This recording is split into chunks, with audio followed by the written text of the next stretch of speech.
This is Potato Farmer Girl, and as promised, we're gonna make some sourdough bread. I'm gonna tell you the ingredients that I'm gonna use, and then I'll have to do it in pieces because of how long it takes to make the bread. You're gonna need 1,000 grams of flour, 770 grams of water, 150 grams of starter, and 20 grams of salt. So look at my previous video where you're going to get your starter ready, where you have a little bit, you add water and flour until it survives the float test. So once you know that your float test has worked, this is the next step. And I want you to know that I usually start this at 9 a.m. where I feed my starter, I get it ready, and let it sit most of the day. This is after I know my starter is ready. I don't start this other step until I know my starter is ready. So the starter is ready here, and all you're gonna do is you're going to add the water and the flour, you're gonna mix it together, and it's going to sit for an hour before you do anything else, and that's what they call the autolyse or autolyse step. So I'm just gonna add 100 grams of flour, 1,000 grams of flour.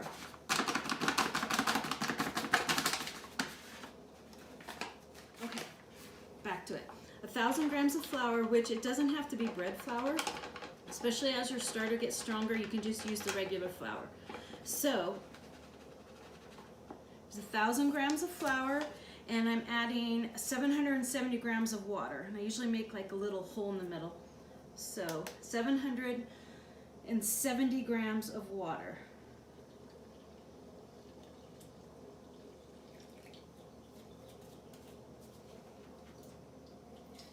I'm here. Oh, I'm back. Oh my gosh.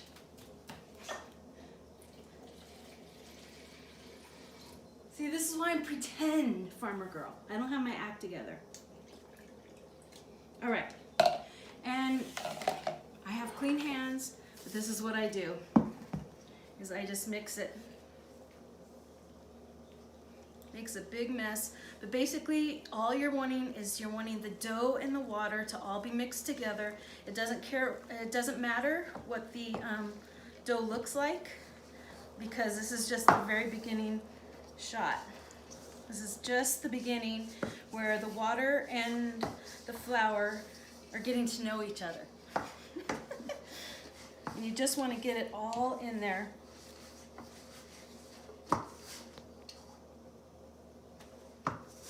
And of course I'll clean off my hands, but here is what you have.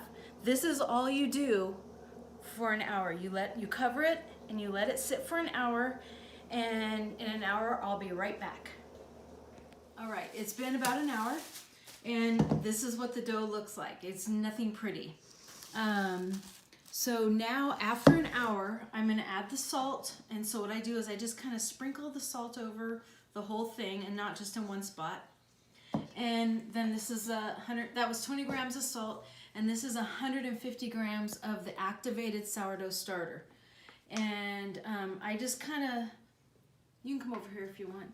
You can just kind of, I just spread it out, because I'm not going to take it out of this bowl and I'm not going to knead it. I'm going to do what's called stretch and folds. And I'm glad that we're getting this on camera. So with sourdough, you don't really want to add more water.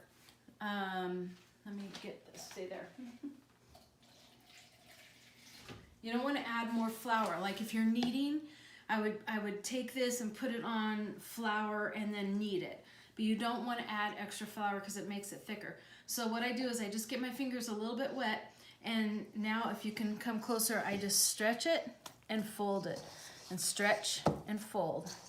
Stretch, and you're coming over to the other side, and you're just grabbing a little bit and pulling it over. And grab a little bit and pull it over. And this first time, it'll be a little bit more because I'm trying to incorporate all the sourdough and all of the salt. So you can see, I think, that the dough is kind of changing a bit, and I can feel the pockets where it still has more sourdough. So what I'm gonna do this is I'm gonna keep doing this until I feel like it's incorporated and I can't feel like pockets of salt or pockets of sourdough.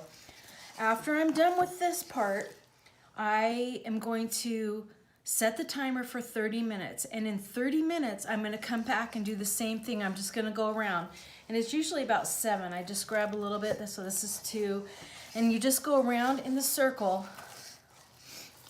And you do that every 30 minutes for 2 hours. So you just set your timer, and all it takes is like 30 seconds. So when I come back, I'll set the timer for 30 minutes. I'll come back, I'll get my fingers a little bit wet so it doesn't stick to it. I'll do a stretch and fold all the way around.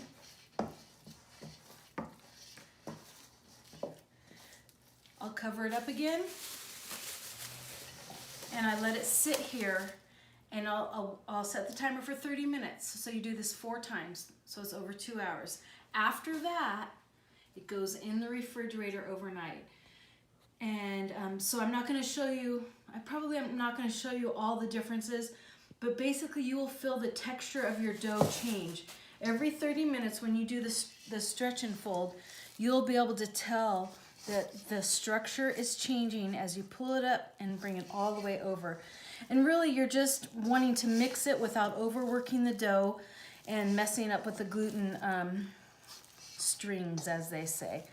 So so basically I'm gonna be done for today. I'm going with the camera. I'm gonna do my 4 stretch and folds over the next 2 hours, cover it and put it in the refrigerator, and I'll see you in the morning. The next day, I'm still in my pajamas. Anyway, this is what the dough looks like. It was on its side, so that's why it's all wonky. But you can see it has good texture. At this point, it's gone through what they call the bulk fermentation. So I'm just gonna lightly flour the surface, as they say. I'm gonna dump the dough out. And all I'm gonna do is divide it in half, shape it, and put it in the pan. And then it's gonna sit all day while it rises. Of course I can't get it out. It's really kind of stuck. Here it comes. Not bad. There we go. Usually comes out a little easier than that. So all you do is you don't want to really work the dough much because it's developed a lot of the structure that it's going to have. So I just divide it in half. Oh, that's not half. And I just kind of, I don't push it, I don't squish it, I don't restructure it. I just kind of make the best kind of shape, and then I just roll the edges together. So I'm not, as you can see, I'm not flattening any structure, I'm not reworking it, I'm just kind of pulling it together so that it looks somewhat like a loaf. And I have the pans already sprayed, and I just kind of shove it in there. Let me do this next one, even though that had extra. So I just, again, just pull it together, just pinch it. That's why you don't want to have a lot of flour, because if you have a lot of flour there, it's not necessarily going to stay pinched. See, it's not pretty, but it's okay. And then I just put it in here. And then I have these covers that I bought. I really like them because then you don't have to mess with saran wrap. And I just flip it over here on both of them. And then that's it. This sits on the counter. For me, it'll probably be 6 hours before it'll be ready to rise so that I can cook it. So that's it. So I will see you probably in 6 or 7 hours when we either when I put it in the oven or after it's all done. All right, so here is the finished product. Earlier you saw that I didn't weigh the loaves to divide them up, so this one isn't as big, but it's still nice and light and fluffy. And here's the other one. And I'm not gonna cut into them yet because they're still hot. You can see the nice, bubbles in there. So just to recap, in the morning, I feed my starter. And then it could be 5 hours, 6 hours later, the starter's ready. I add the flour in the water, let it sit for an hour. Then I add the starter and the salt to the water and the flour, and I do the stretch and folds to mix it up until it's really mixed. And then for the next 2 hours, every 30 minutes, I do the stretch and folds, which is really only going around in one circle, which is usually about seven times. But I also remember to dip your fingers in the water so the dough doesn't stick. Then I cover it up, put it in the refrigerator. Then the next morning, I get up and divide the dough out and let it sit. And I'm going to say that this was rising for about 6 hours today, because it's about 68 degrees in here. If it's hotter, it'll rise faster, or if you have a proofer oven, you can put it in. But that's how long it took for us, and this baked about 40 minutes. So please leave me any questions that you might have in the comments, and I'll respond, and stay tuned for more videos on sourdough. This Pretend Farmer Girl signing out.